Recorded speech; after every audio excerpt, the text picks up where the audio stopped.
শুভ সকাল বন্ধুরা। তো তোমরা কেমন আছো? আশা করছি তোমরা যে যেখানেই আছো সকলেই ভালো আছে, আর আমরাও ভালো আছি তোমাদের আশীর্বাদে। তো চলে আসলাম আর একটি নিউ ব্লগ নিয়ে। আমি মল্লিকা। আমার এই ব্লগ চ্যানেলে তোমাদেরকে অনেক অনেক স্বাগত, অনেক অনেক ভালোবাসা। তো এখন বাজে 6টা। তো এখন থেকে আমার ব্লগটা আমি শুরু করছি। ঘুম থেকে উঠে ঝাড় দিয়ে নিয়েছি, আর এখন আমি উনানটাকেও মুছে নিলাম। তার আগে আমি কলপারে রেখে দিয়েছিলাম বাসনগুলো। তো বাসনগুলো মাজা হয়ে গেল, তো এখন আমি ধুয়ে নিচ্ছি। আর আজকে ছেলে মেয়ে এখনও ঘুম থেকে ওঠেনি, কারণ হচ্ছে ওরা এখনও ঘুমোচ্ছে। আর মেয়ে যদি জেগে যায় তাহলে তো আমার সঙ্গেই থাকতো আর খুবই জ্বালাতন করতো। তো সেই জন্য ওরা ঘুম থেকে ওঠার আগেই আমি কাজগুলোকে শেষ করার চেষ্টা করছি। আর মেয়ে জেগে গেলে তো আমার সঙ্গে থাকলে তো মানে ওকেও সামলাতে হচ্ছে, আবার আমাকেও কাজগুলোও সামলাতে হচ্ছে। তো সেই জন্য অনেকটাই সময় লেগে যেত। আর কি বলো তো বন্ধুরা, আর শ্বশুর বাড়িতে না তুমি যতই কাজ করো না কেন, দিন রাত যদি কাজ করো তাও কিন্তু শ্বশুর বাড়িতে মানে শাশুড়িদের কাছে ভালো বৌমা হয়ে উঠতে পারবে না।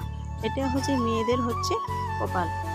তো যাই হোক, তো এদিকে তোমাদের সাথে আমার গল্প করতে করতে আমার বাসনগুলো মাজা হয়ে গেল, ধোয়া হয়ে গেল। তো এখন বাসনগুলো রেখে দিই।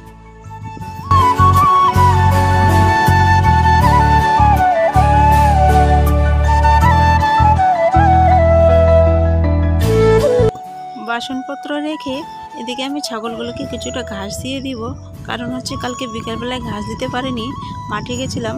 তো মাঠে কাজ ছিল, সেই জন্য গেছিলাম বিকালবেলায়, আর বাড়িতে আসতে সন্ধে হয়ে গেছিলো। আর দেখো বস্তার মধ্যে কিছুটা ঘাস দিয়ে দিলাম। তার আগে বস্তায় ঘাস ছিল, সেগুলোকে আমি এক সাইডে রেখে দিলাম, আর ওগুলোকে গরুকে দিয়ে দেবো। তো বাগান থেকে শুনতে পাচ্ছিলাম যে মেয়ে কান্না করছে। তো চলে আসলাম ঘরে। ঘরে এসে আগে মশারিটা খুলে তারপরে মেয়েটাকে কোলে তুললাম। ছেলে মেয়েকে মুখ চোখ ধুইয়ে দিয়েছি, আর কিছুটা দুইজনকে বাটিতে করে মুড়ি দিয়ে দিয়েছি। তো ছেলেকে বললাম তোমার বোনের সাথে তুমি মুড়ি খাও, আর আমি ওইদিকে বিছানাটা গুছিয়ে দিয়ে আসি। তো সেই জন্য দুই ভাই বোনে ওদেরকে মুড়ি দিয়ে দিয়েছি খেতে রান্নাঘরের ওইদিকে, আর ওরা খাচ্ছে, আর আমি এদিকে বিছানাটা গুছিয়ে নিচ্ছি।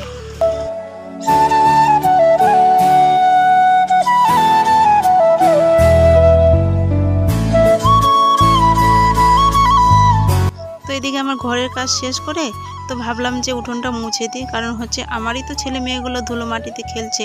তো গোবর দিয়ে মুছলে কি মানে ধুলোবালিটা একটু কম হয় আর কি। তো সেই কারণে গোবর দিয়ে মোটা করে একটু মুছে দিচ্ছি। আর মানে ঘর বাড়ি যদি না মুছে হবে না তাহলে ভাল লাগে না, আর গোবর দিয়ে মুছলে অনেকটাই ভালো লাগে, বাড়িঘর দেখতেও ভালো লাগে। তো সেই কারণে মুছে দিচ্ছি। তো আমার মোছা কমপ্লিট করে চলে আসলাম বালতিগুলো আর ঝাড়টা নিয়ে মার্শালে গড়ায়। তো এগুলোকে আমি এখন ধুয়ে নিব। আর অনেকগুলো এক গাবলার মতো কাপড় এনেছি, এই কাপড়গুলোকে আমি সার্ফ জলে ভিজিয়ে রেখে দিব। তো তার আগে আমি দেখো ঝাড়টা ধুয়ে নিলাম, আর এখন বালতিগুলোকে মেজে পরিষ্কার করে ধুয়ে নিব।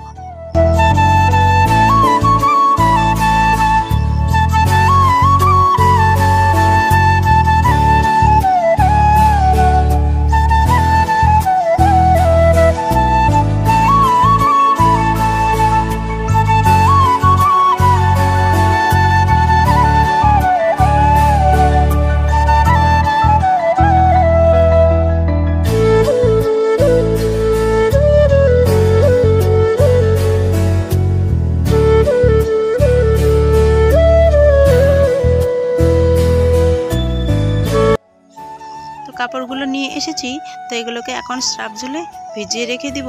আর এদিকে ভিজবে, আর ততক্ষণে আমার বাকি কাজ আছে ওগুলোকে সেরে নেব। ততক্ষণে কাপড়গুলো ভিজা হয়ে যাবে, তারপরে আমি কাপড়গুলো ধুয়ে নেব। তো দেখো বন্ধুরা, আমার কাপড় ধোয়া কমপ্লিট হয়ে গেছে, স্নানটাও করে নিয়েছি। তো এখনগুলো কাপড়গুলোকে নিয়ে গিয়ে আমি কাপড়গুলোকে শুকোতে দিয়ে দেবো। তো আজকে বাইরে আর শুকাতে দিতে যাব না। তো বাড়ির যে চালগুলো আছে, তো চালের মধ্যেই আমি কাপড়গুলো আজকে শুকাতে দিয়ে দেবো। কারণ হচ্ছে যে পরিমাণে রোদ উঠেছে, তো বাইরে যাওয়ার কোনো প্রয়োজনই পড়ে না। তো সেজন্য বাড়িতেই দিয়ে দিলাম।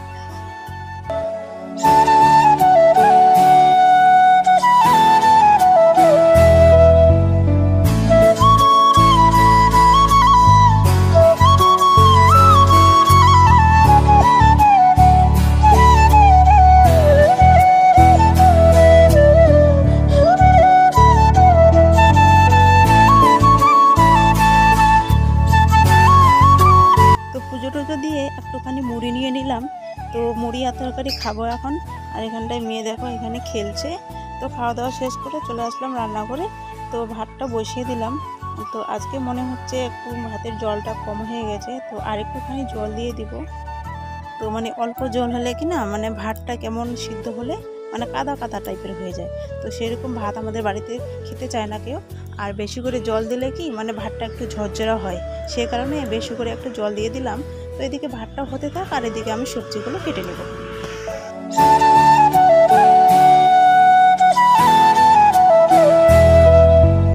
দুপুরবেলায় রান্না টান্না করে খাওয়া দাওয়া করে দুপুরবেলায় একটু শুয়ে পড়েছিলাম।